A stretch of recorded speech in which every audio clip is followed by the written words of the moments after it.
Hi agents. Today let's talk about something that I see often wrong when I get offers in. And that is what name gets put in the title company section of earnest money where it says escrow agent.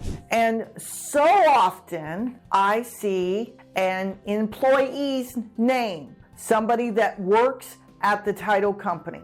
And this is not correct. The employee is not the escrow agent. The closer, as we call them, is not the escrow agent. The escrow agent is the name of the title company. So when you fill that paragraph out, you need to put Alamo Title, Presidio Title, Chicago Title, Independence Title. And then if you have a specific closer you would like to designate, put a slant and put the closer's name.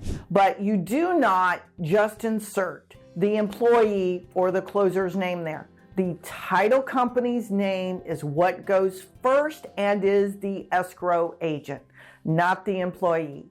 I see this very often, and it actually can cause an issue in the contract, because if the employee leaves, then you have a problem. That is why you use the title company, because they are essentially truly the escrow agent, not the employee. And just so you know, the term escrow agent is actually capitalized throughout the contract.